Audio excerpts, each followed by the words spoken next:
sesuatu itu terjadi karena Allah dan kita serahkan semuanya kepada Allah. Itu upaya yang pertama, dan upaya yang kedua adalah kita mengimani kepada qada dan qadar. Kita harus meyakini bahwa semua yang menimpa kepada seseorang itu adalah perkara-perkara yang memang sudah ditetapkan oleh Allah. Sudah ditakdirkan oleh Allah. Tidak ada perkara yang di luar takdir Allah. Nah, kita harus kembalikan itu.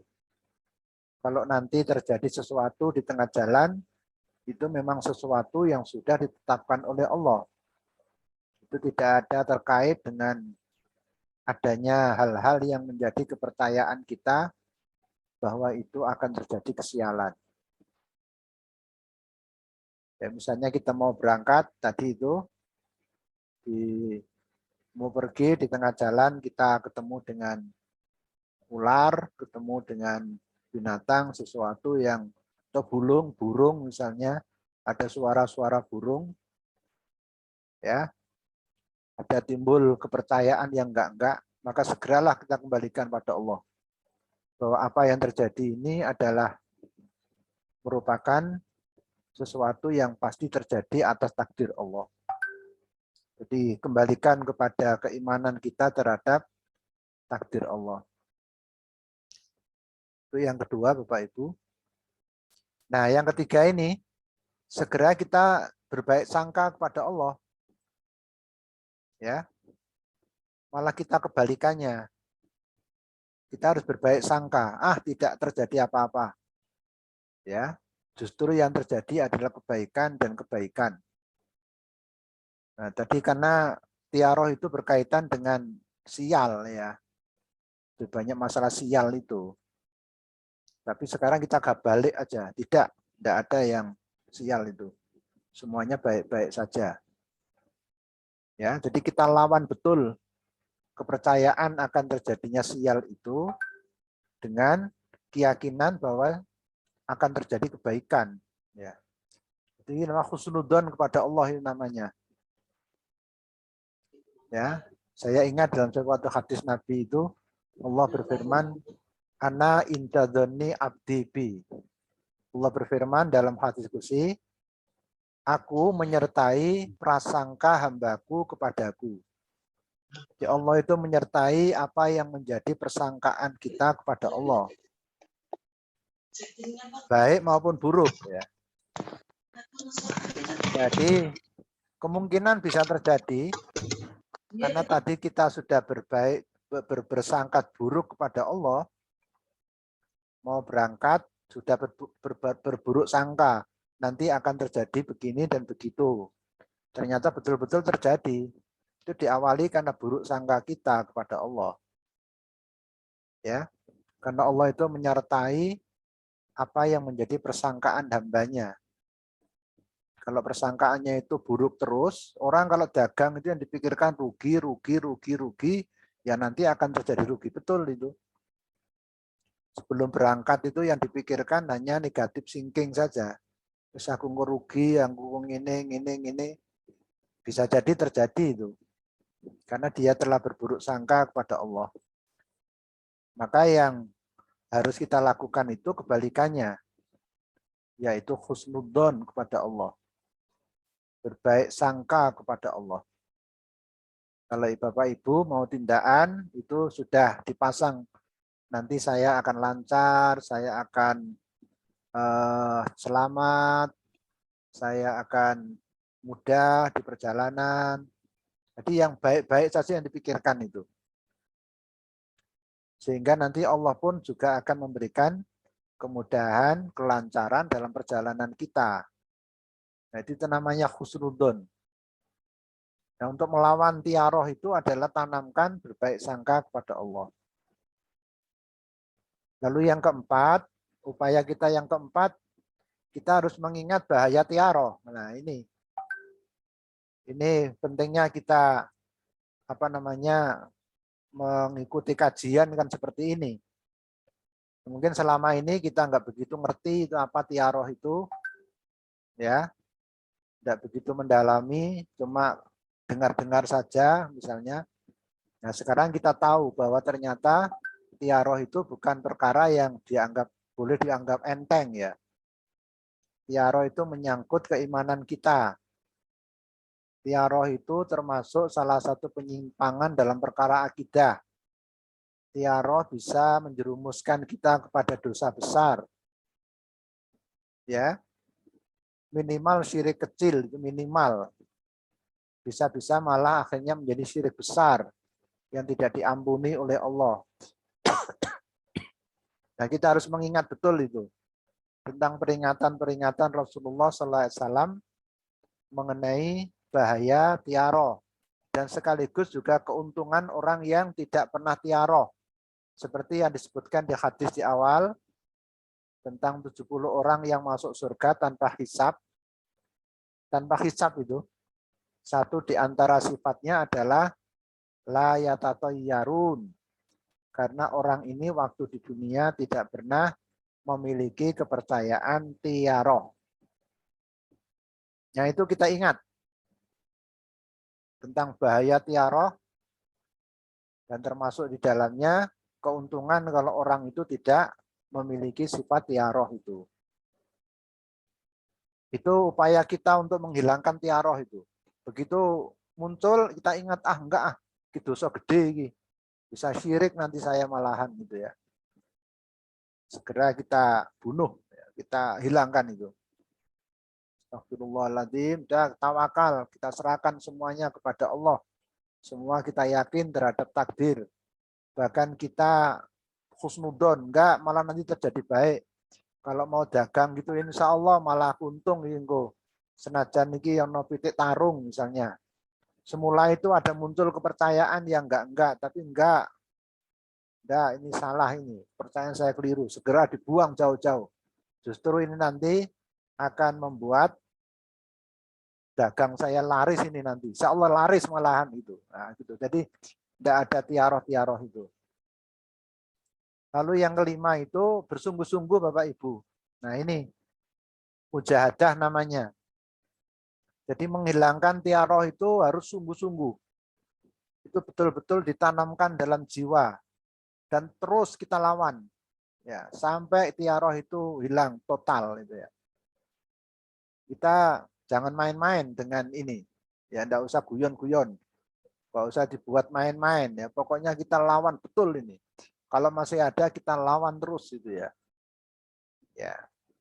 Dan perjuangan usaha itu kan tergantung pada perjuangan kita, pada kesungguhan kita.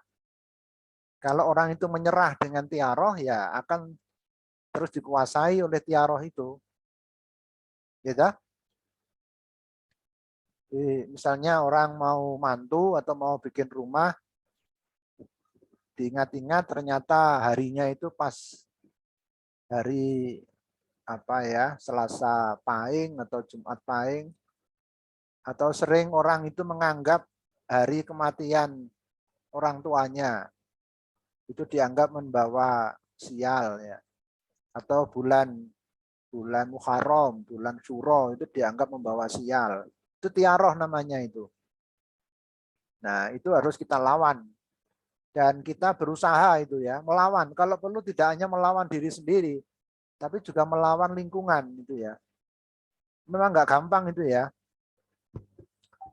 Waktu saya mantu anak saya ya, saya mantu 2 kali ini Bapak Ibu ya. Sudah 4 kali tapi yang 2 itu saya gabung jadi 1. Kebetulan itu harinya, bulannya itu semua bulan Muharram. Tanggal 1 Muharram ya. Waktu itu saya ada juga yang menakut-nakuti saya ya, atau yang komentar, Pak Zaini Munir kok berani ya, ini kan bulan-bulan Suro, ya, bulan sial ini ya.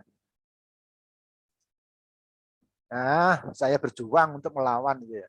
Ya ada sedikit terlintas, itu manusiawi itu. Ada juga ketakutan sedikit terlintas itu ya. Manusiawi itu kan, ya. Tetapi itu segera saya buang, saya tawakal pada Allah, yakin pada takdir, saya husnudzon, ya, dan saya berjuang terus, saya yakinkan kepada orang, ya. Bahkan saya mengatakan, ya saya justru ingin beri contoh kepada masyarakat. Seperti Rasulullah kan begitu. Di Arab sana itu bulan Syawal itu dianggap bulan sial. Makanya mereka nggak berani punya hajat kalau di Arab sana. Oh, di sini ya bulan Suro tadi. Tapi justru Rasulullah melawan dengan praktek langsung. Di mana beliau menikahi Aisyah itu bulan Syawal. Beliau ingin menunjukkan bahwasanya bulan Syawal itu tidak ada kaitannya dengan kedatangan sial. Nah, saya juga berusaha seperti itu Bapak Ibu, berjuang begitu. Ya. Ya, untungnya dari keluarga tidak ada yang keberatan ya. Keluarga saya enggak keberatan. Istri, anak-anak apalagi ya, karena sudah ya alhamdulillah lah sudah terdidik akidahnya itu. Termasuk juga apa namanya calon besan saya ya, besan saya juga manut sama saya ya. Nah, semuanya ya ikut aja. Nah, alhamdulillah. Kalaupun tidak itu berat sekali. Karena banyak sekali itu saya dapat laporan dari jamaah atau dari murid, dari santri. Wah ini kami nggak mampu Ustadz karena orang tua kami begini, begini, begini. Keluarga kami tidak merestui kalau kami nikahnya ini. Karena rumah kami ini berhadapan-hadapan. Biasanya orang Jawa kan nggak mau itu. Ya, nggak mau kalau rumah berhadapan-hadapan itu dianggap nanti bawa sial. Gitu ya. Atau dihitung-hitung hari lahirnya, hari wetonnya, berapa, Jumat berapa, Selasa berapa, dihitung-hitung. Kalau itu ternyata nggak benar ya nggak setuju. Orang-orang tua itu kan nggak mudah itu untuk kita berikan pemahaman ya. Nah ini memang nggak mudah itu berjuang melawan tradisi itu mboten gampil itu ya. Bahkan sekarang ini dianggap radikal itu ya. Kriteria radikal yang kelima kalau nggak salah. Itu kalau penceramah melawan atau menyelisihi tradisi setempat. Nah ini padahal tradisi itu kan macam-macam Bapak Ibu ya. Ada tradisi yang islami, ada tradisi yang memang netral saja. Tapi kalau tradisi itu bertentangan dengan akidah kita, ya mosok awak dhewe kongkon melu kan itu taruhannya akidah, itu taruhannya akhirat itu. Jadi saya nggak peduli itu dikatakan radikal apa tidak ya monggo saja. Tapi saya tegas kalau misalnya di kampung kita itu ada tradisi yang berbau-bau tatoyur ya jangan ikut Bapak Ibu ya. Saya sebagai mubalek harus menyampaikan amar ma'ruf nahi mungkar ya. Nah, soal saya dikatakan radikal ya monggo saja. Rasulullah itu kalau begitu ya jagonya radikal kalau begitu. Karena Nabi itu juga melawan budaya-budaya yang bertentangan dengan Islam ya. Banyak sekali yang ditentang Rasulullah itu ya. Ya, salah satu contohnya ini ya, waktu haji itu ya. Orang naik haji pada masa Nabi itu orang-orang jahiliyah hajinya itu Bapak Ibu waktu tawaf itu maaf ya, telanjang mereka itu budaya mereka. Jadi tawaf Ka'bah itu haji kan sudah dilakukan mereka juga. Mereka itu juga haji, itu orang jahiliyah itu juga haji juga Bapak Ibu. Tapi hajinya itu penuh dengan kesyirikan. Bahkan di sekitar Ka'bah itu ada 360 berhala-berhala. Bayangkan itu. Itu kan budaya mereka. Ya, hasil dari karya mereka. Lalu mereka membuat patung-patung di sekitar Ka'bah dipasang sana sini sampai 360. Begitu Rasulullah bisa menaklukkan kota Mekah, tradisi begitu dihancurkan itu. Pertama-tama yang dihancurkan Nabi itu apa? Patung-patung di sekitar Ka'bah. Hancurkan semua. Termasuk tradisi orang berkeliling Ka'bah tawaf dengan telanjang itu dihapus oleh Rasulullah. Dan tradisi-tradisi yang lain. Sedangkan yang masih bagus ya diteruskan Nabi. Kalau tradisi yang gotong royong, suka membantu, suka menolong, ya Orang Arab itu sangat terkenal suka menolong itu. Apalagi menolong orang yang pergi haji, itu luar biasa. Sampai sekarang ya. Jadi orang haji itu sangat dimuliakan itu oleh orang Arab itu. Mulai sejak dulu itu sampai sekarang. Orang jahiliyah pun itu sangat menghormati kalau ada orang naik haji.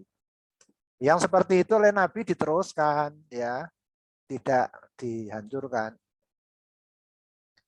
Jadi kalau kita itu menyelisihi suatu kebiasaan, budaya di sekitar kita yang memang bertentangan dengan akidah, itu bukan radikal sebenarnya, itu namanya istiqomah kita, ya.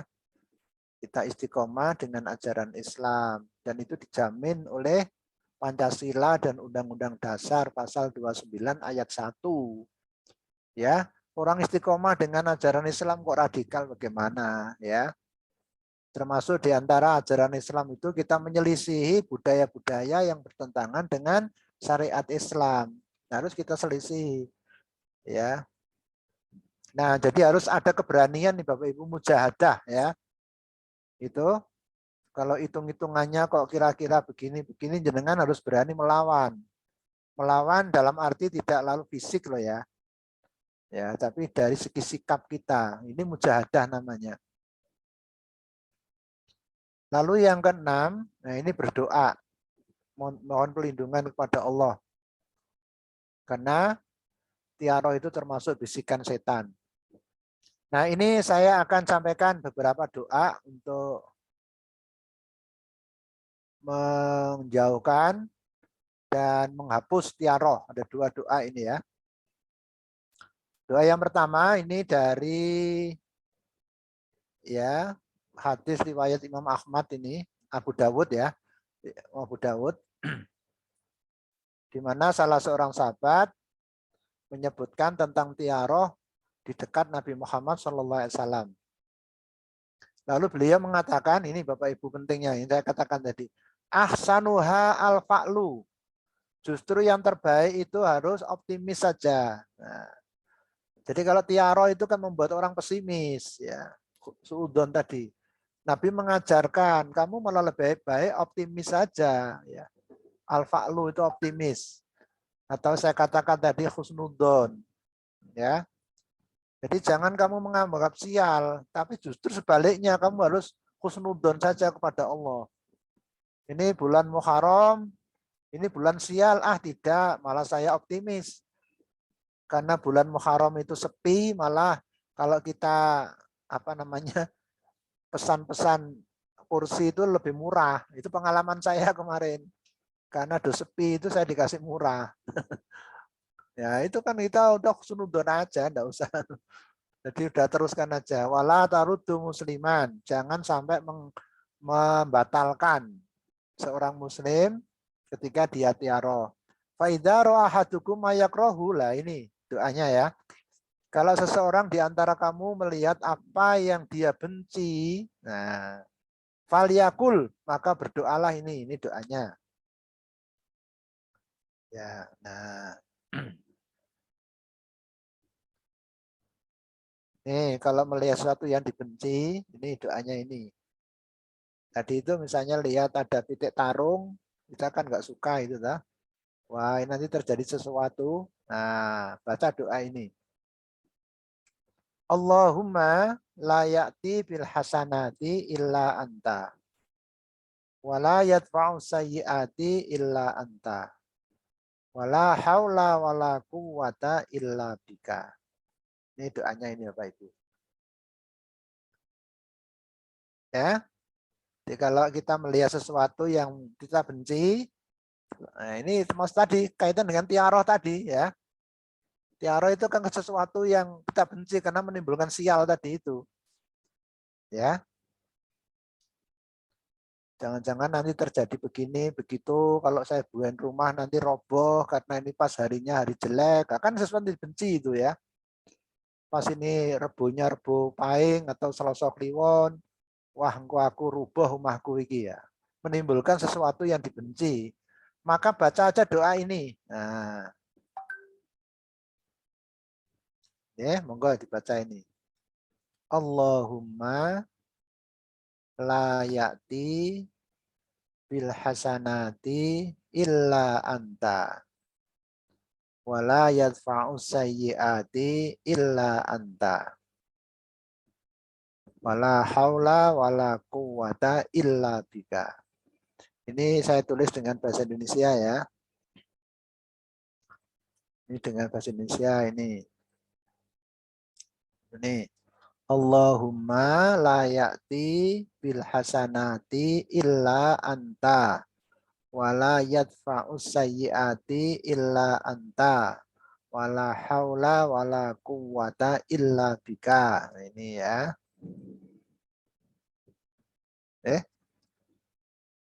Ini kalau Arabnya. Bapak Ibu saya kira bisa baca Arab nih. Monggo. Berarti dipun tulis nih. Terus dihafalkan aja ya. Allahumma la ya'ti bil hasanati illa illa anta. anta. Wala Wala yadfa'u sayyiati yadfa'u sayyiati illa anta. illa anta. Wala haula Wala haula wala quwata wala quwwata illa bika. illa bika. Ya. Artinya Allahumma ya Allah la ya'ti bil hasanat, tidak ada yang mendatangkan kebaikan-kebaikan illa anta, kecuali engkau. Wala yadfa'u sayyi'at, dan tidak ada yang menolak, ya, menolak keburukan-keburukan illa anta, kecuali engkau juga. Wala haula wala quwata illa bika. Tidak ada daya dan tidak ada kekuatan kecuali dengan pertolonganmu. Nah, ini ya. Semua dikembalikan pada Allah. Yang mendatangkan kebaikan itu ya hanya Allah. Yang bisa mengusir atau menolak kejahatan ya hanya Allah. Nggak ada kaitannya dengan barang-barang atau hari-hari sial, itu nggak ada. Ya. Wala haula wala quwata illa bika. Tidak ada daya, tidak ada kekuatan kecuali dengan pertolongan Allah. Nah, insya Allah ini mujarab ini Bapak Ibu.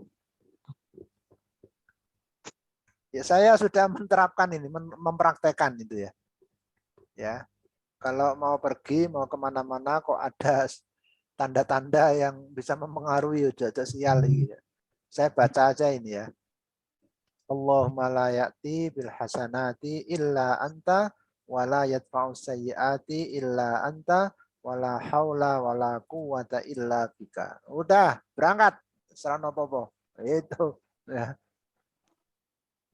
Kita malah tanamkan husnudzon kepada Allah malahan. Akan terjadi kebaikan, enggak ada keburukan itu. Insya Allah tidak akan terjadi apa-apa di jalan raya ya. Pokoknya kita mau pergi gitu ya. Sudah hafal ini Bapak Ibu? Insyaallah. Oh iya, sampun sudah sering baca ini ya. Sudah ditulis ini ya.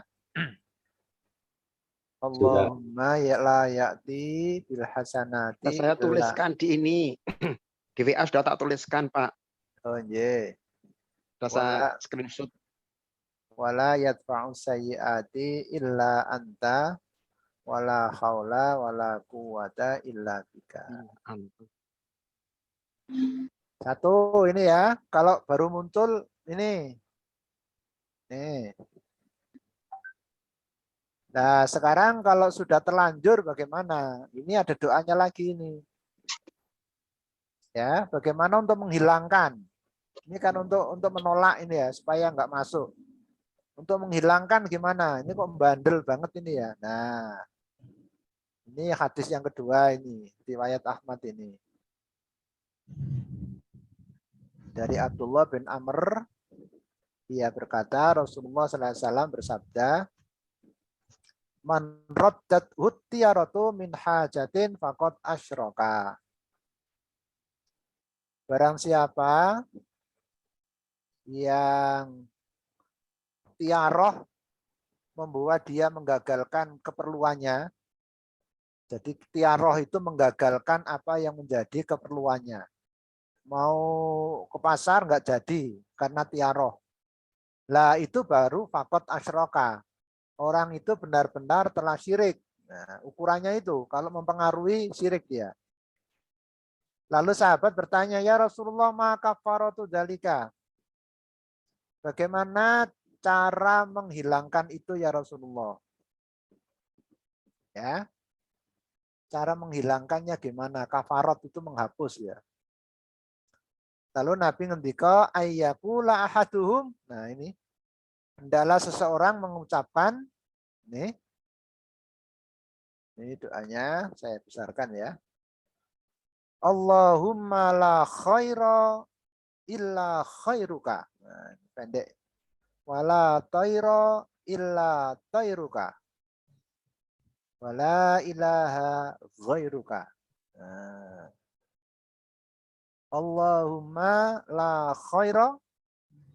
Ya Allah, tidak ada kebaikan apapun illa khairuka, kecuali kebaikanmu. Kebaikan darimu. Wala tayra, tidak ada kesialan apapun illa tayruka, kecuali kesialan itu darimu. Ya. Semua datangnya dari Allah. Wala ilaha ghairuka, tidak ada Tuhan yang berhak disembah selain Engkau. Wala ilaha ghairuka. Adik nggak sengaja kok. Adik kan nggak sengaja. Adik kan nggak sengaja. Tuh. Halo Ibu, dimatikan dulu Ibu. Ini tulisannya kalau dengan bahasa Indonesia. Allahumma la khaira illa khairuka, wa la tayra illa tayruka, wa la ilaha ghairuka.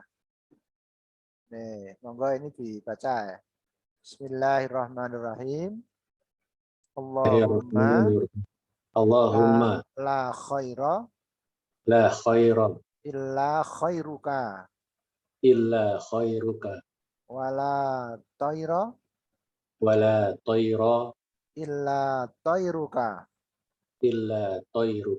wala ilaha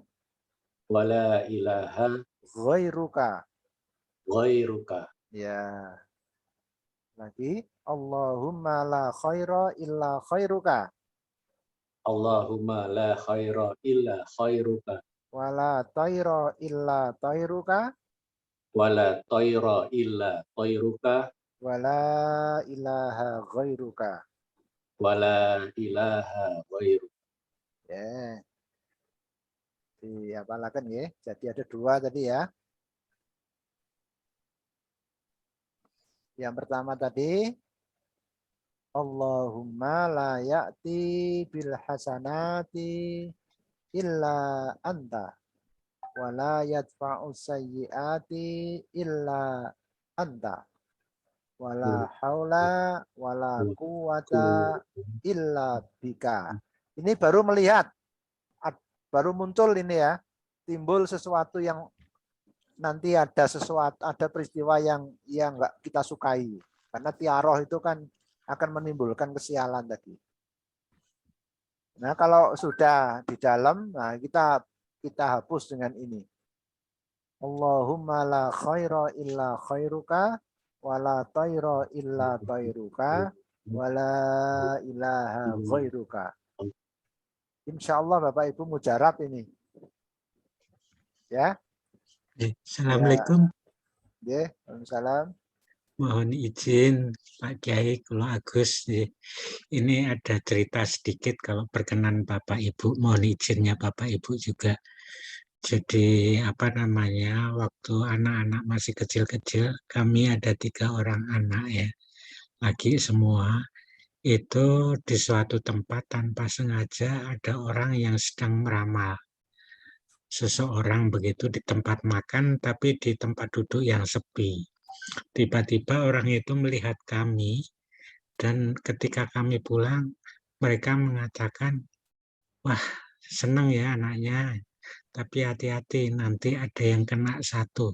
Tiba-tiba orang itu berkata seperti itu. saya mencoba berusaha melupakan hal itu, tapi terus terang ternyata setelah sekian lebih dari 10 tahun itu terjadi sesuatu pada anak saya itu. Saya jadi teringat itu. Nah, sekarang saya mohon petunjuk Pak Kiai, bagaimana doa kami kepada anak tersebut. Sebab anak tersebut kok jadi, naudzubillah ya, jadi sementara ini jadi agak nakal gitu. Kan terpaksa yang berikhtiar kan orang tuanya. Nah, kalau tadi kan doa untuk kita sendiri. Nah, kalau doa untuk anak, karena ingin menolak kesialan anak tadi seperti apa? Matur nuwun. Ya, ini nanti terkait dengan materi berikutnya sebenarnya. Oh iya, Ramalan. oh benten. Benden. Nanti ini mendatangi dukun paranormal. Ini, Saya tidak datang tapi tiba-tiba melihat dan dia berkata seperti itu. ya, ya, Mirip mungkin ya, Ji. mirip, ya mirip. Ji, Ji, Ji, Nanti Ji, Pak Kiai. ada ramalan. Oh Ji, Nah, ini masalah ramalan kalau itu ya. Ji, Ji, mangke kemawon. Ye. Kalau mendoakan untuk kebaikan anak, ya baik banyak sekali Pak. Ya, salah satunya itu Robbi auzi'ni Robbana hablana min Bin azwajina azwajina. Ji. wa dzurriyyatina qurrata a'yunin waj'alna lil muttaqina imama. Ji. Rabbi auzi'ni an nashkura ni'mataka allati an'amta alayya wa ala walidayya wa an a'mala sholihan tardau wa aslih li fi dzurriyyati inni tubtu ilaika wa inni minal muslimin. Tapi terutama terkait dengan sugesti dari orang lain yang tidak diharapkan tadi itu. Iya, Saya merasa terganggu sekali gitu. iya. Nah, ya sudah terlanjur ya Pak. Ji. Jadi kita kembali kepada hadis Nabi tadi. Ana intadoni abdibi. Allah itu menyertai apa yang menjadi prasangka hambanya kepada Allah. Jadi ketika kita punya prasangka yang buruk kepada Allah tentang sesuatu, maka akan terjadi seperti prasangka kita. Tapi kalau prasangka kita itu baik kepada Allah, maka yang terjadi juga baik juga. Jadi pertama-tama nanti hilangkan dulu itu Pak. Apa yang diucapkan oleh orang tadi, itu menimbulkan prasangka buruk kita kepada anak kita. Dihilangkan itu nanti. Ya, kita balik supaya kita itu selalu berpikir anak kita itu nurut, baik, taat itu. Insya Allah Pak, nurut betul nanti anak itu. Ya, mungkin sekarang anak kita itu agak nakal, agak ini, tapi sekarang mari dirubah dulu pola pikir kita.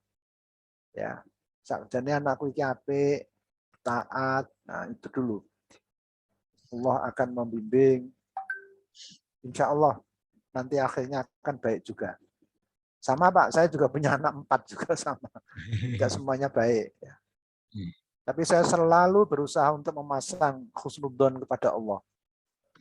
Ya, Allah itu yang membolak-balikkan hati anak. Allah yang menguasai hati anak. Dan Allah insya Allah akan selalu membimbing, menolong. Saya merasakan ada perubahan yang signifikan pada anak saya. Itu ya. Tapi kalau kita itu selalu berpikir yang negatif terhadap anak kita, bisa terjadi. Ya, bisa terjadi betul. Nah, itu upaya kita, Pak. Jadi ini husnudzon pada Allah itu juga berlaku bagi apapun ya. Tidak hanya dengan tiaroh itu. Nah, nanti ini terkait dengan tukang ramal tadi itu. Ya. Itu juga cukup mempengaruhi kita itu, ucapan tukang ramal itu. Ya. Saya juga pernah itu Pak, jalan-jalan di pasar gitu ya, selesai ujian, saya masih ingat itu ujian SMA dulu, PGA dulu.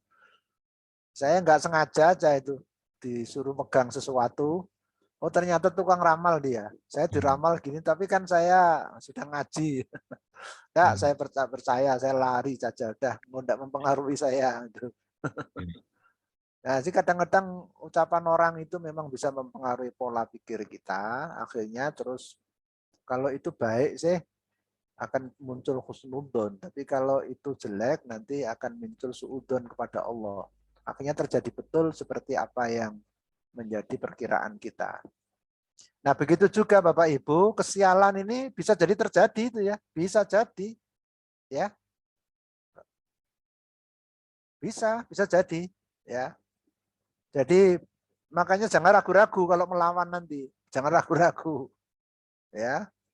Misalnya melakukan suatu kegiatan, hajatan di bulan tertentu yang itu syiri'an. Yang itu bagi orang Jawa atau masyarakat menganggap itu mendatangkan sial. Tapi kalau di Jawa Timur itu kalau lewat di gunung apa namanya pegat itu nanti kalau orang menikah bisa pegatan gitu ya. Nah orang percaya itu, wah dicekeli tenan pokoknya. Tiba-tiba dia lewat di situ, wah terganggu terus pikirannya itu. Wah aku pegatan tenan, jadi suudzon terus pada Allah. Akan terjadi sial nanti, akhirnya bisa terjadi. Karena dia sudah suudzon kepada Allah. Ya, karena sudah terlanjur dia lewat dan tidak pernah ngaji seperti ini ya, sehingga nggak dia mengingatkan. Akhirnya itu mempengaruhi pola pikirnya sampai kepada keyakinan. Akhirnya terjadi betul, bisa jadi itu. Ya. Nah, itulah. Tapi kalau kita yakin nggak ada apa-apa, cuma omongan orang, udahlah, surah. Tetap saya yakin Allahumma la khaira illa khairuka wa la tayra illa tayruka wa la ila ghairuka. Allahumma la ya'ti bil hasanat illa anta wa la yadfa'u sayyi'at illa anta wa la haula wa la quwata illa bika. Jalan buat nanti napa-napa. Nah itu keponakan saya itu tadi. Keponakan saya yang lewat jalan itu apa namanya Gunung Pegat ya, sampai sekarang ya sudah punya anak 4 ya. Anak saya sendiri lancar-lancar aja. Bulan Muharram kemarin orang mengatakan bulan sial segala macam. Enggak, saya sedikit pun enggak ada suudzon kepada Allah. Saya yakin lancar-lancar saja akan harmonis dan ya sampai sekarang enggak ada masalah. Jadi kadang-kadang itu Bapak Ibu pola pikir kita suudzon husnudzon pada Allah itu. Nah itu Pak Agus ya. Jadi kita balik aja pikiran kita bahwasanya baik pokoknya anak kita itu baik pokoknya. Baik, tidak ada masalah. Nah gitu. Iya, betul. Mak ganti ya terkait dengan ramalan tadi ya.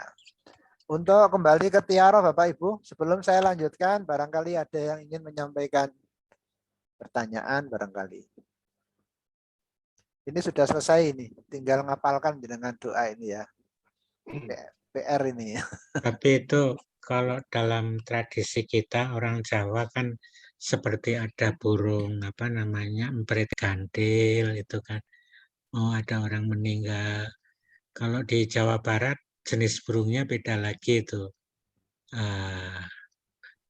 Kalau emprit gantil atau hook itu enggak meninggal. Walaupun bunyi malam-malam enggak ada pengaruhnya. Beda dengan Jawa Tengah. Nah, seperti itu bagaimana ya? Apakah itu memang alam sudah ada memberikan tanda-tanda atau bagaimana itu? Walaupun memang kalau dari penjelasan Pak Kiai tadi itu mungkin masuk Tiara. Ya. tiaroh tadi, tapi faktanya yang terjadi kalau waktu saya kecil itu kok terjadi betul itu. Ada manuk hook, itu betul besoknya ada yang meninggal. Seperti itu. Kalau Jawa Barat ada manuk hook, aman-aman aja. Ya, Jenis burungnya beda. Ya kok beda-beda ya manuk hooknya ya. Iya. Ya kebetulan aja itu Pak. Ya, kebetulan. Mungkin Bapak Ibu juga ya pernah tahu itu. Iya. Jadi kebetulan dan itu bisa mengundang keraguan-raguan, nanti bisa menimbulkan Iya. tiaroh dalam hati kita. Seperti saya katakan tadi, ya, kalau orang itu sudah terkena dengan tiaroh, itu bisa akhirnya suatu kampung itu terbelenggu dengan kepercayaan itu.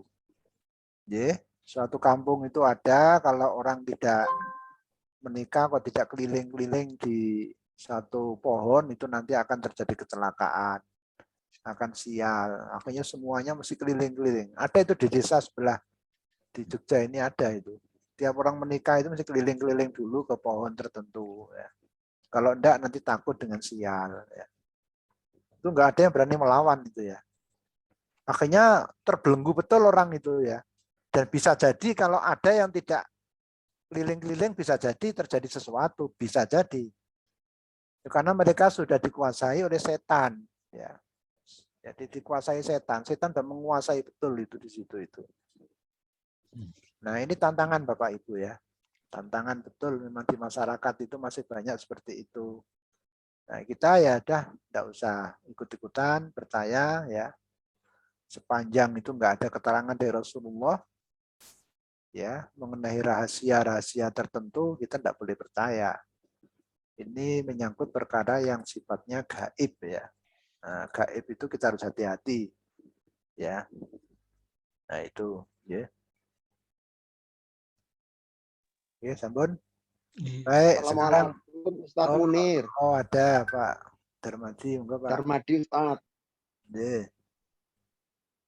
Ini saya pernah dikasih ijazah gitu Pak Ustadz ya. Atau mungkin istilahnya ini, kalau misalnya ada yang meninggal, kita harus innalillahi wa inna ilaihi raji'un. Dan meninggal itu karena Allah, bukan karena sakit. Karena saat di Semarang itu ada Profesor Amin Syukur itu Ustadz, itu sudah kena kanker tenggorokan, itu juga ternyata sehat-sehat aja, terus kasih tahu. Jadi kalau seseorang meninggal itu bukan karena sakit kanker, bukan ketabrak motor, tetapi karena sudah qadarullah. Karena kalau kita mengatakan bahwa kalau sakit itu karena kanker, berarti semua orang yang kena kanker harus mati kan, harus meninggalkan itu Ustaz. Jadi ini salah satu bagian bahwa semua itu kita kembali langsung itu qadarullah. Jangan sampai mengatakan misalnya ada orang yang sakit itu meninggalnya kenapa, coba segera kita coba itu karena memang Allah yang mengendakin itu Ustaz. Mungkin itu salah satu riyadhah saya. Jadi saya tidak akan percaya hal-hal yang mistik, yang gaib itu karena Allah. Karena betul Ustaz Munir bahwa sesuatu kalau terbawa sampai ke psikis itu ya inginnya seperti itu gitu loh. Misalnya ada hal yang kecil, wah kayak mesti seperti tadi lewat mana Ustaz, Gunung Pegat itu.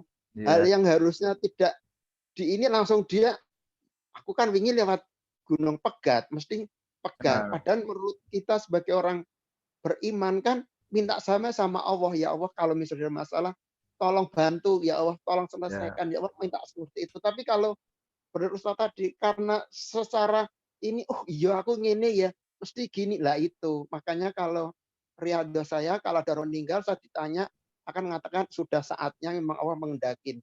Saya nggak mau coba karena sakit, karena tabrakan, enggak. Saya akan mengatakan itu karena qadarullah, memang sudah saatnya Allah waktunya seperti itu. Gitu Ustaz. Ya, terima kasih. Assalamualaikum. Waalaikumsalam. Benar Pak, mati hidup itu semuanya Allah yang menentukan. Ya, hanya ada sebabnya. Ada lantarannya, ya. Sebab sarana itu macam-macam. Sebab itu ya ada karena sakit, itu cuma sebab saja sebenarnya, ya. Tapi yang menentukan kematian itu ya Allah. Sebab banyak orang yang penyakit kanker tapi juga enggak meninggal juga, ya. Nah, sebab itu yang tahu hanya Allah. Yang menentukan itu hanya Allah, gitu ya. Jadi betul dengan itu. Ya ini sudah ya, yang lain tidak ada ya. Baik Bapak Ibu, sekarang masalah yang keempat yang juga akan kita bicarakan mendatangi dukun atau paranormal. Ya. Dukun atau paranormal ini termasuk juga syirik ini. Nanti ada yang kecil, ada yang sampai besar. Ya. Nanti ada syirik kecilnya, tapi ada syirik besarnya nanti mendatangi dukun itu. Tapi secara umum namanya perdukunan, ramalan nasib atau jenisnya itu sudah diharamkan oleh Islam. Secara umum ya. Cuma larangan itu nanti ada tingkatannya. Dan Islam melarang dengan keras sekali. Kenapa dilarang? Kenapa haram? Pertama, karena apa yang terjadi itu hanya diketahui oleh Allah. Jadi tidak ada sesuatu yang gaib itu hanya Allah yang tahu. Apa yang akan terjadi itu hanya Allah yang maha tahu. Perkara yang gaib itu nggak ada yang tahu kecuali Allah. Nah, dukun itu berkaitan dengan mengetahui perkara yang gaib. Ya. Di surat An-Naml 65 Allah berfirman, tidak ada seorang pun di langit dan di bumi yang mengetahui perkara yang gaib kecuali hanya Allah. Ya. Kula ya'lamu man fis samawati wal ardil ghaiba illallah. Nah, dukun itu berkaitan dengan perkara gaib itu. Bahkan Rasulullah saja itu nggak tahu perkara gaib. Di surat Al-A'raf 88 itu dinyatakan, walau kuntu alamul ghaiba lastaghfartu minal khair. Sekiranya aku mengetahui yang gaib, tentu aku membuat kebajikan sebanyak-banyaknya. Ya, jadi pada dasarnya Rasul aja nggak tahu perkara gaib itu. Nah, tetapi karena beliau itu seorang Rasul ya, maupun Rasul-Rasul yang lain, kadang-kadang beliau bisa menceritakan perkara yang gaib, tidak lain itu karena ada pemberitahuan dari Allah. Ya. Rasul sendiri nggak tahu perkara gaib itu. Kalau beliau menyampaikan perkara yang gaib itu karena Allah yang memberitahu. Ini di surat Al-Jin ayat 26-27 ini dijelaskan. Dia adalah Tuhan yang mengetahui yang gaib, maka dia tidak memperlihatkan kepada seorang pun tentang yang gaib itu, kecuali kepada Rasul yang diridhoinya. Nah, kecuali pada Rasul, utusan yang diridhoinya. Jadi Rasul pun juga kadang-kadang bahkan seringkali menceritakan tentang perkara yang gaib. Itu karena diberitahu oleh Allah. Apalagi peristiwa Mi'raj kemarin itu kan banyak gaib semua itu Bapak Ibu ya. Banyak yang gaib itu ya. Dari Nabi dari Masjidil Aqsa sampai Sidratil Muntaha, lalu ketemu dengan para Nabi, segala macam itu ya. Sampai mendapatkan kewajiban. Soalnya itu kan gaib semua itu. Nabi tidak akan bisa menceritakan itu kecuali karena memang diberitahu oleh Allah. Nah, itu pun hanya sedikit saja ilmu tentang gaib yang diberikan kepada para rasulnya.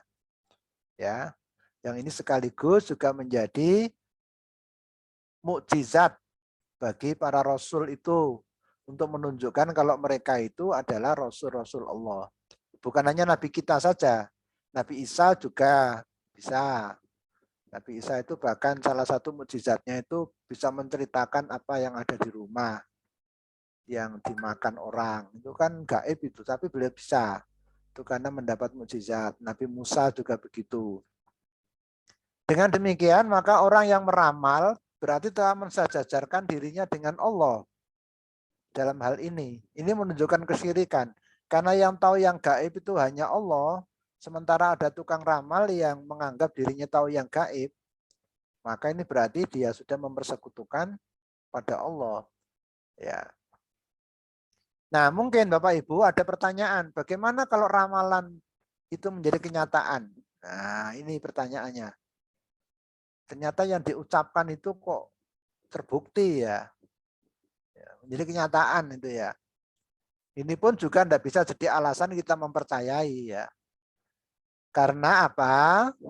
Karena seorang peramal ketika dia mengucapkan sesuatu, mengatakan sesuatu dan sesuai dengan kenyataan, itu karena dia mendapatkan berita yang dicuri oleh setan dari langit, kemudian membocorkan kepada dukun tersebut. Ya, jadi kebenaran itu suatu kebetulan belaka bahwa apa yang dikatakan sesuai dengan ilmu Allah Subhanahu wa taala. Tetapi kenyataan seperti itu terjadi sekali dalam 100 kali ucapannya. Sehingga tingkat perbandingan benar dan bohongnya itu 1:100. Di antara sekian ngomong 100 itu kadang-kadang ada satu yang memang cocok sesuai dengan kenyataan. Jadi masih banyak bohongnya mereka itu.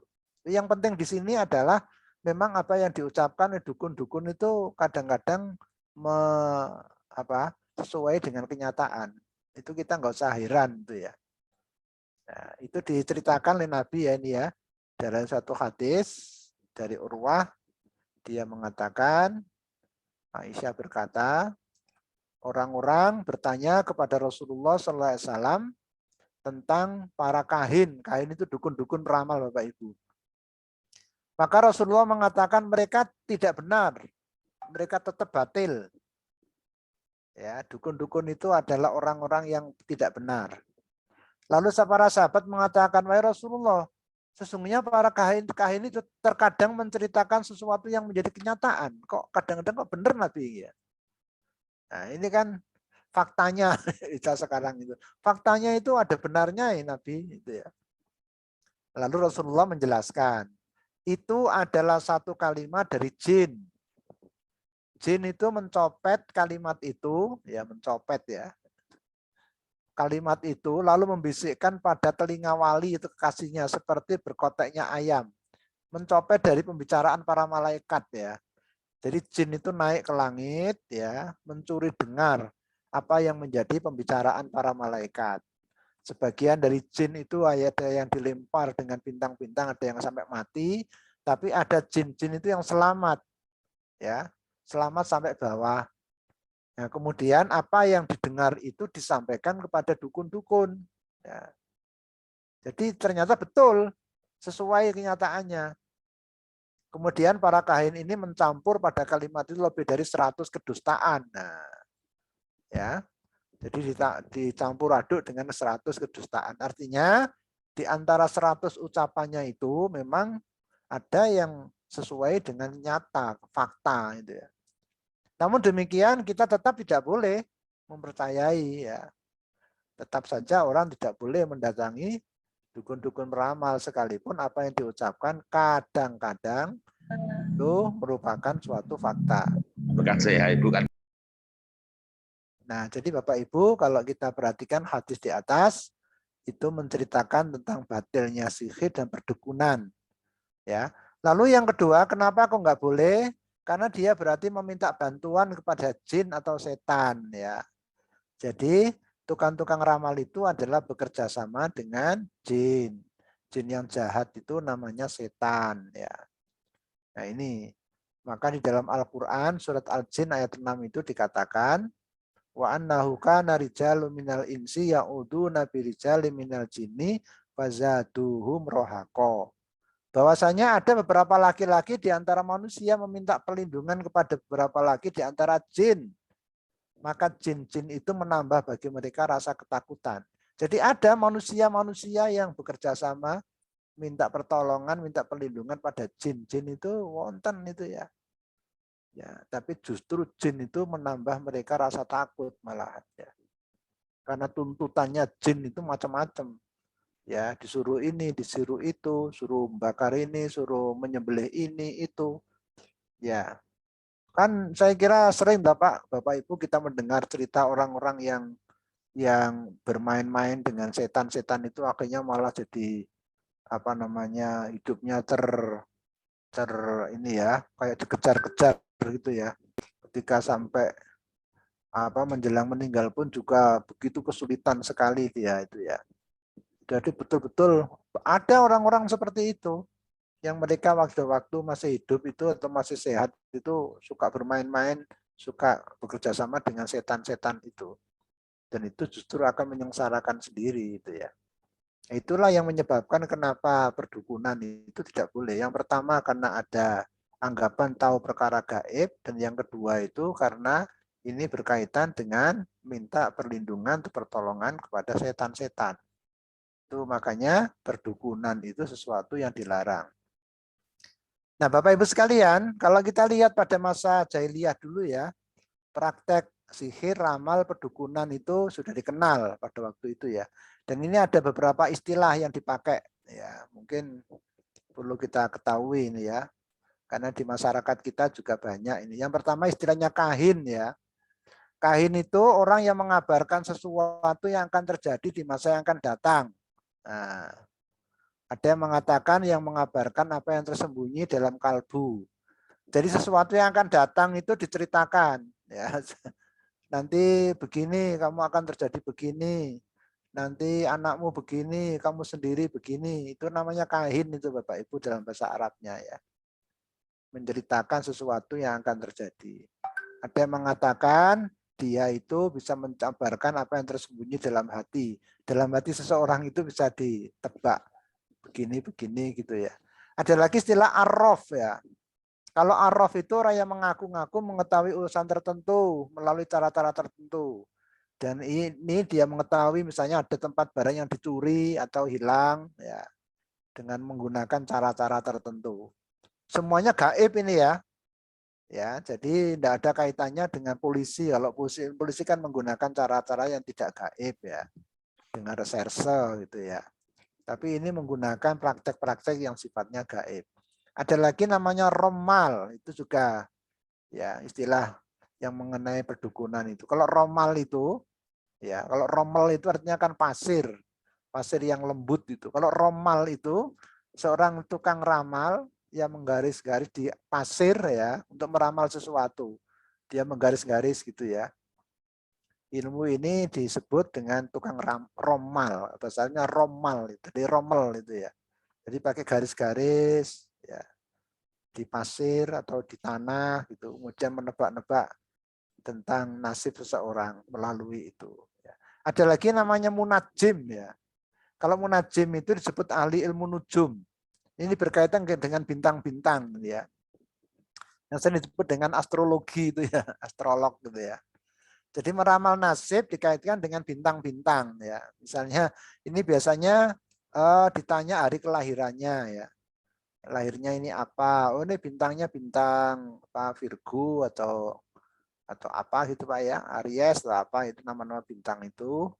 Kemudian diramal ini orang yang berbintang Virgo pada minggu ini rezekinya begini, jodohnya begini, nasibnya begini, dagangannya begini. Ya diramal kaitannya dengan ilmu nujum.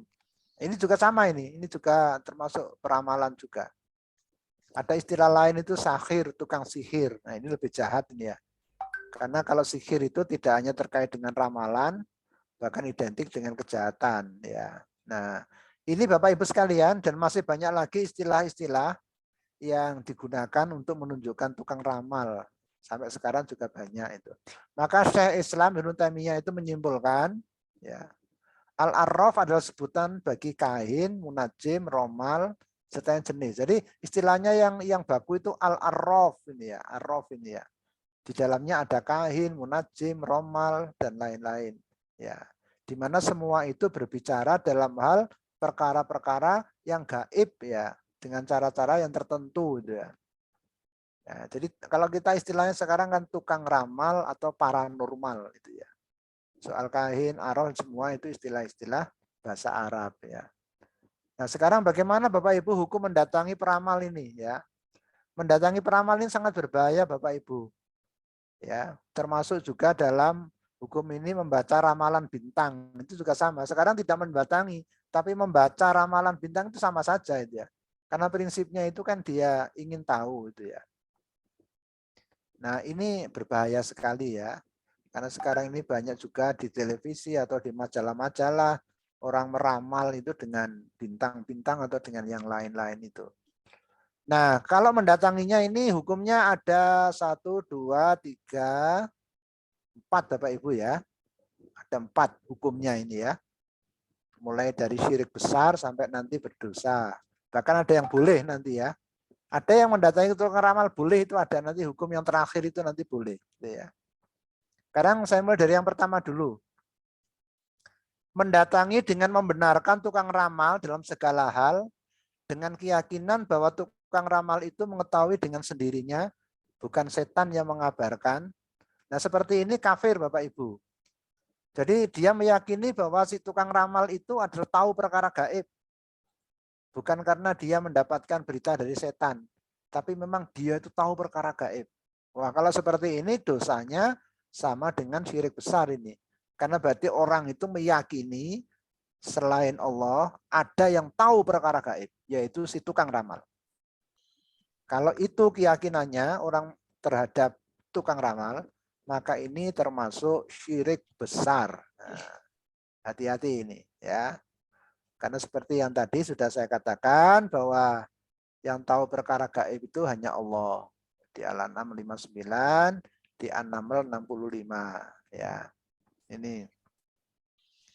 Kemudian yang kedua, mendatangi tukang ramal dengan keyakinan bahwa tukang ramal itu tidak tahu perkara gaib, tapi dia mendapatkan dari setan. Nah, jadi dia tidak meyakini kalau tukang ramal itu tahu gaib, enggak. Tapi kok tahu ya, karena dia taunya dari setan. Ya. Itu bagaimana hukumnya itu? Ya. Ini hukumnya ada dua. Apanya? Satu, tidak diterima sholatnya selama 40 hari. Nah, sholatnya enggak diterima selama 40 hari. Man ata arrafan fasalau an syai'in latuqbal lahu sholatun arba'ina lailatan. Ini hadisnya. Riwayat Muslim ini. Siapa yang mendatangi tukang ramal, maka sholatnya, lalu dia menanyakan sesuatu ya, tidak diterima sholatnya 40 hari. Nah, ini. Itu. Lalu yang kedua, ini Bapak Ibu ya, jadi nggak diterima sholatnya berapa hari? 40. Nggak diterima itu maksudnya apa? Kata Imam Nawawi, dia tidak dapat pahala, tapi sholat yang ia lakukan tetap dianggap dapat menggugurkan kewajiban. Hanya dia tidak dapat pahala dan dia tidak perlu mengulangi sholatnya. Kalau dia nggak sholat, makin lagi. Ya. Meskipun dia sholat, tetap bisa menggugurkan kewajiban, hanya saja Allah tidak memberikan pahala kepada orang itu. Ya. Lalu yang kedua, kufur kepada yang diturunkan pada Nabi Muhammad SAW. Ini termasuk kufur kecil, kufur asghar, bukan kufur besar. Ya, sabda Nabi, man ataka hinan au arrafan fasaddaqahu bima yaqul faqad kafara bima unzila ala Muhammadin sallallahu alaihi wasallam. Siapa yang mendatangi dukun atau tukang ramal lalu ia membenarkan, maka ia berarti telah kufur pada Al-Qur'an yang telah diturunkan Nabi Muhammad sallallahu alaihi wasallam. Nah, para ulama menjelaskan kufur di sini itu bukan kufur besar, tapi kufur kecil sehingga tidak mengeluarkan dia dari keislaman, ya. Tidak sampai keluar dari keislaman. Dengan dalil di atas tadi, sholatnya tidak diterima 40 hari, berarti kan dia masih Islam itu ya. Ya.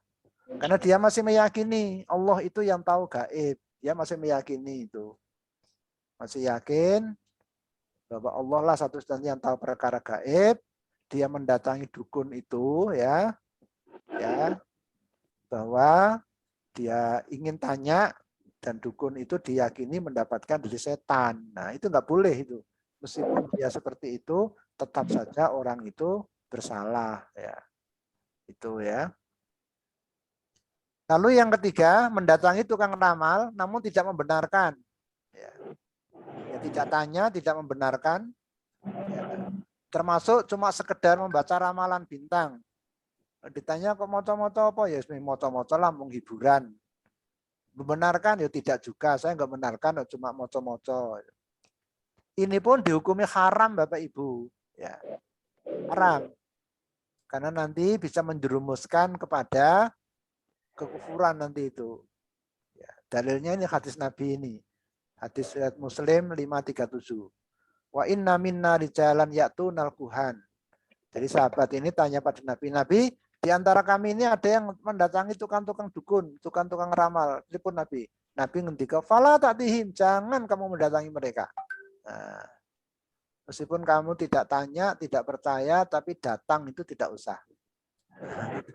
Jadi kalau misalnya ada di tepi jalan itu orang yang ramal-ramal, jangan ikut-ikutan lihat. Aku ora percaya, ya enggak usah datang. Kalau ada di televisi, dimatikan aja televisinya. Kalau perlu dijual televisinya. Acaranya diganti aja. Aku menganggo hiburan tok, ya tetap sama itu, ya. Hiburan kok sesuatu yang dilarang. Kan sekarang ada itu di televisi. Siapa itu saya nggak tahu namanya. Ya. Itu suka ngeramal-ramal begitu itu. Ya. Kita nggak usah mengikuti acara seperti itu ya. Ya. Lah kok Pak Munir tahu misalnya. Saya nggak sengaja aja itu. Saya sengaja kok ada acara, oh seperti ini ya, tak teruskan. Udah, saya lalu ingat, nggak boleh kita mengikuti acara seperti ini ya. Itu saya nggak begitu mendalami siapa namanya itu ya. Ada itu acara-acara yang ramalan-ramalan seperti itu. Yang keempat, ini mendatangi tukang ramal untuk bertanya dengan maksud menguji dan ingin mengetahui ramalan dilakukan. Nah, ini untuk menguji, untuk mengatakan, untuk mendustakan mereka ya. Ya, untuk mengungkapkan kedustaannya. Wah, ini kalau berani ini ya. Jadi mendatangi itu dalam rangka untuk mengungkapkan kedustaannya. Dan ini boleh karena ada masalah hal yang besar. Ya, tidak akan membahayakan akidah kita. Ya. Jadi kalau bertanya pada dukun untuk mengujinya apakah dia orang yang benar atau pendusta, bukan untuk mengambil perkataannya, ini tidak mengapa dan tidak termasuk larangan di atas. Nabi sallallahu alaihi wasallam sendiri pernah bertanya pada Ibnu Sayyad untuk mengujinya. Ibnu Sayyad ini adalah seorang tukang ramal pada zaman Nabi. Dan Nabi untuk menguji dan untuk membuktikan kebohongannya ya. Nah, ini tapi kalau berani nih Bapak Ibu ya, kalau nggak berani nanti malah kalah, nanti malah jadi berubah nanti. Jadi ini untuk tingkat tinggi ini yang keempat ini ya. Kalau mendatanginya memang berani untuk berhadapan, berani untuk berdebat dengan mereka lah, itu tentu dalam rangka untuk berdakwah kepada mereka. Nah, ini ada 4 jenis ya hukum orang mendatangi ramalan itu. Ya. Jadi kesimpulannya pokoknya ramalan itu jangan didatangi lah. Sekalipun hanya sekedar tanya-tanya, sekedar hanya untuk membaca saja, itu tetap haram hukumnya. Bisa membahayakan itu ya. Bapak Ibu sekalian, saya kira itu dulu. Besok saya lanjutkan lagi sedikit tentang perbintangan ya. Sedikit nanti ya, untuk menambah keterangan tentang ini ya. Karena perbintangan ini nanti ada 2 macam. Tidak semua perbintangan itu dilarang ya. Ada perbintangan itu yang malah bagus, itu malah boleh kita lakukan itu ya. Saya kira itu dulu Bapak Ibu. Mohon izin boleh? Oke, monggo. Nuwun sewu, ada Ustadz yang inisialnya D yang suka ada di TV, yang berpraktek juga di Jogja dan Jakarta. Ya, Bayarannya mahal, itu menurut Pak Kiai gimana itu? ya, Masya Allah. Saya juga itu saya tahu itu Pak ya. Terus pundi? Ya, Jangan datang ya. Ya jangan Pak. Ya, lebih selamat dengan jangan datang ya. Itu lebih aman itu ya. Nah. Assalamualaikum, tanya Ustadz. Ya Pak Dokter, nah ini yang Dokter. Pertanyaan saya mengenai pawang hujan. Ya, sama Pak. Kalau itu sihir kita itu, ya. Punya hajat, kemudian supaya tidak datang hujan kita minta tolong pawang hujan. Itu bagaimana hukumnya? Terima kasih. Ya haram Pak hukumnya Pak. Itu termasuk sahir ya, dukun itu Pak. Termasuk tukang sihir itu. Masuk jenis tadi itu ya. Itu pakai ilmu sihir itu ya. Iya. Terima kasih Ustaz. Assalamualaikum warahmatullahi wabarakatuh. Menir tambah lagi Ustaz. Bagus. Darmadi Pak ini Pak.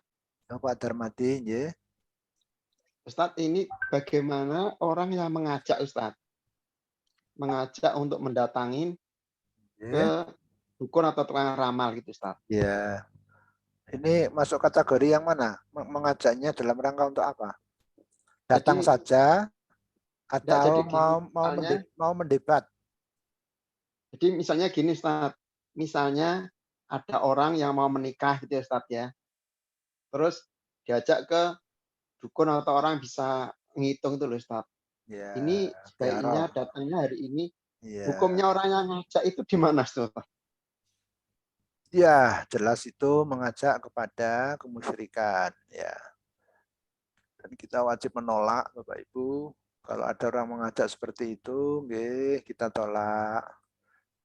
Nah, itu masuk perjuangan tadi itu ya. Konco dewe ya tetap kita enggak mau lah. Diajak nang warung gelem. Diajak kayak gitu ya jangan ya. ya tetap kita harus menolak. Itu jangankan itu orang lain, ya orang tua saja kalau sudah urusan dengan syirik kan kita tetap harus menolak itu. Orang tua itu padahal ya. Sekalipun dengan cara yang baik menolaknya. Ya.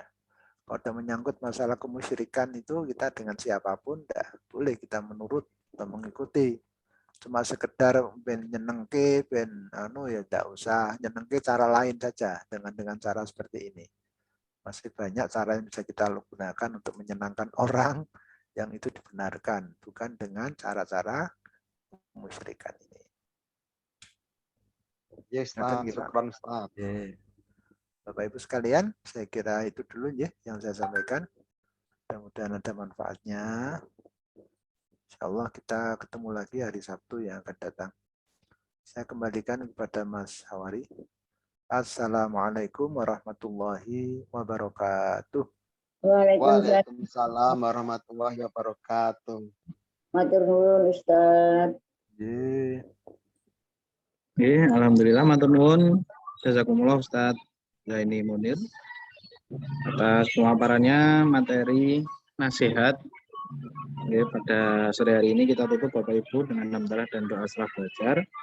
Alhamdulillahirabbil alamin. Allahumma arinal haqqa haqqa warzuqna ittiba'ah wa arinal batila batila warzuqna ijtinabah. Dan dengan doa kafaratul majlis, subhanakallahumma wa bihamdika asyhadu an la ilaha illa anta astaghfiruka wa atubu ilaik. Amin ya rabbal alamin. Semoga Bapak Ibu Ustaz Munir sehat selalu nggih. Saya tutup. Bila hidayah wa taufik. Assalamualaikum warahmatullahi wabarakatuh. Waalaikumsalam warahmatullahi wabarakatuh. Syukran Ustaz Hawari. Sami-sami Pak.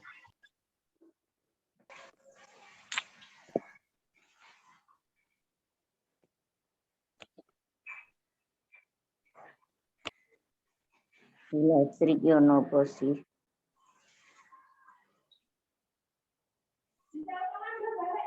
Iya.